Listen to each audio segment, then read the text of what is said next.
Le plus grand mystère de la fête des mères, par Stéphane Thomas Berbudo. Chaque année, des millions de personnes offrent des fleurs, des cadeaux, des messages, des repas, des appels, des souvenirs. Et presque tout le monde considère cette journée comme normale, évidente, naturelle. Pourtant, si l'on observe profondément la fête des mères, on découvre quelque chose d'immense derrière elle.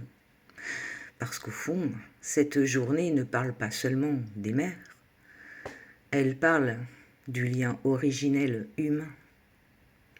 Avant même le langage, avant même l'identité, avant même la mémoire consciente, la première vibration que la majorité des humains ressentent sur Terre est celle de la mère.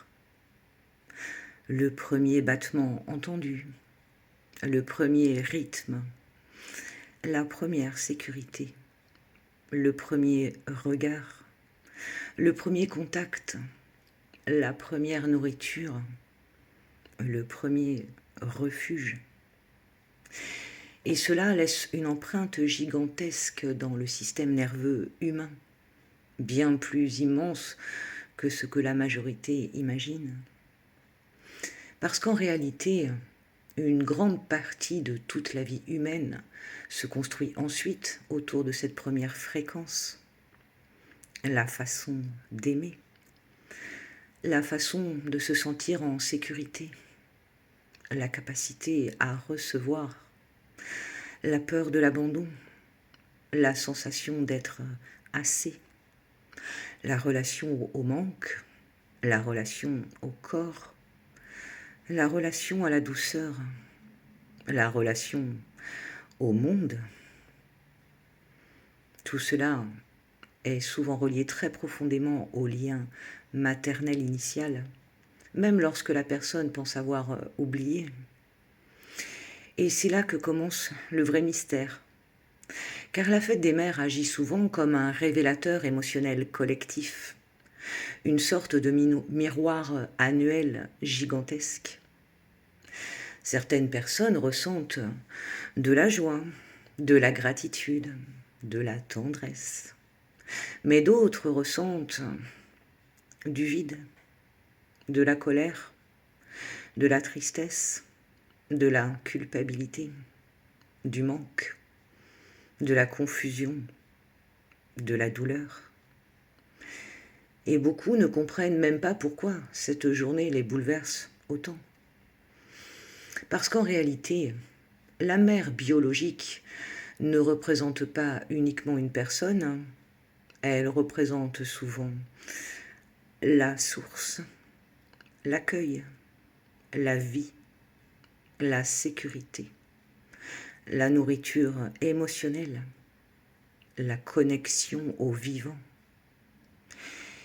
Et lorsqu'il y a eu blessure, absence, fusion, contrôle, rejet, distance, instabilité, inversion des rôles, etc., le système intérieur continue souvent à chercher inconsciemment ce qu'il n'a jamais complètement reçu, même à 40, 50 ou 70 ans.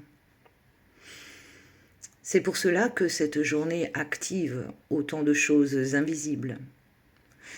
La société la présente comme une journée légère, mais énergétiquement, c'est souvent une énorme vague émotionnelle collective. Certaines personnes achètent des fleurs alors qu'au fond, elles cherchent encore un regard, une validation, une paix intérieure, une réparation silencieuse. Et parfois, la mère elle-même porte des blessures immenses parce qu'on oublie aussi un détail énorme.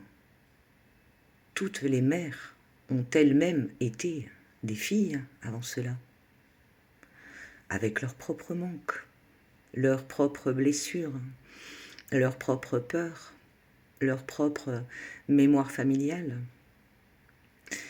Beaucoup de mères ont essayé d'aimer, avec un système intérieur déjà épuisé. Certaines ont transmis de la douceur, D'autres ont transmis de l'anxiété, du contrôle, de la survie, de la peur, du sacrifice, du silence émotionnel. Non pas forcément par méchanceté, mais parce qu'elles transmettaient souvent ce qu'elles avaient elles-mêmes reçu.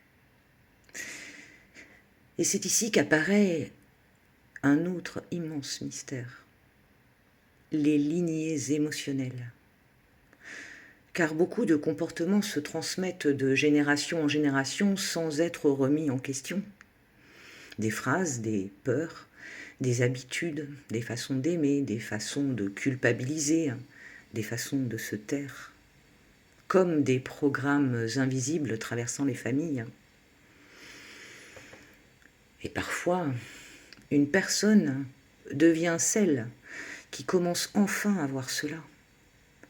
Et cette prise de conscience change toute une lignée. Parce qu'à partir du moment où quelqu'un observe consciemment un fonctionnement, le cycle peut commencer à se transformer. Et contrairement à ce que beaucoup croient, honorer sa mère ne signifie pas forcément idéaliser toute l'histoire. Certaines personnes ont besoin de gratitude, d'autres ont besoin de distance, de vérité, de limites, de réparation intérieure. Parfois, la véritable guérison commence quand une personne cesse enfin de nier ce qu'elle a réellement vécu. Et cela aussi fait partie du mystère de cette journée. Car la fête des mères révèle souvent ce qui a été nourri et ce qui a manqué. Mais il existe encore quelque chose de plus profond. La fonction maternelle dépasse largement la biologie. Certaines personnes n'ont jamais eu d'enfant et portent pourtant une immense énergie maternelle. Parce que la vibration maternelle véritable, c'est la capacité à nourrir la vie, la capacité à créer, la capacité à protéger, à apaiser, à accueillir, à faire grandir, à réchauffer, à stabiliser. Et on retrouve cette fréquence chez certaines grand-mères, certains amis, certains thérapeutes, certains hommes même parfois, certains qui rassurent naturellement les autres. La fonction maternelle est une énergie universelle et beaucoup d'humains passent leur vie entière à chercher cet espace intérieur, un endroit où ils peuvent enfin relâcher la vigilance. Parce qu'au fond, la mère représente souvent le premier endroit où l'être humain apprend si le monde est sûr ou dangereux. Et cette programmation influence ensuite énormément de choix inconscients. Les relations, le travail, le rapport au stress, le rapport à l'amour, le rapport à l'argent, le rapport à soi-même.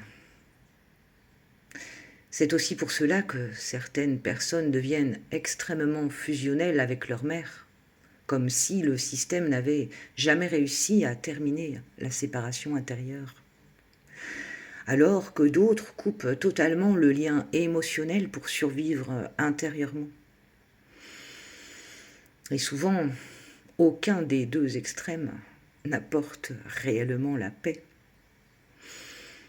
La vraie transformation arrive généralement lorsqu'une personne commence à voir sa mère non plus comme une déesse ou un monstre, mais comme un être humain, avec ses limites, ses blessures, son histoire, ses capacités réelles, ses manques, ses contradictions.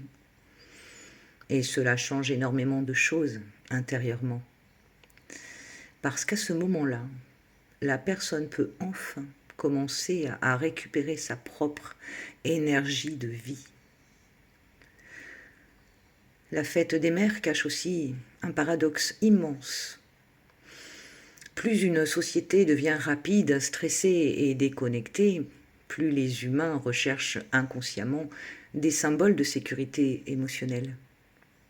Et cette journée devient alors une sorte de tentative collective de reconnexion au lien humain fondamental. Mais parfois, quelques fleurs ne suffisent évidemment pas à réparer des années de silence émotionnel, et beaucoup le ressentent profondément. Alors, derrière les publicités, les restaurants pleins, les bouquets, les photos souriantes, existent aussi des deuils, des regrets, des absences, des relations complexes, des non-dits, des je t'aime jamais prononcés. Et pourtant, malgré tout cela, la majorité des humains continue encore à chercher la même chose au fond. Être accueilli tel qu'il est. Peut-être que le véritable mystère de la fête des mères est là. Le fait que derrière toutes les histoires humaines, derrière tous les conflits, derrière toutes les blessures, existe encore ce besoin immense et universel, sentir qu'on peut exister sans devoir mériter sa place. Et quand une personne commence enfin à développer cela en elle-même, quelque chose change profondément. Parce qu'elle cesse peu à peu d'attendre du monde entier ce qu'elle n'a jamais reçu complètement au départ. Et à cet instant, une autre forme de stabilité peut enfin apparaître. Peut-être que le plus grand mystère de la fête des mères n'est pas la mère elle-même, mais la façon dont toute l'humanité continue encore, à travers elle, à chercher inconsciemment la sensation d'être aimé en sécurité.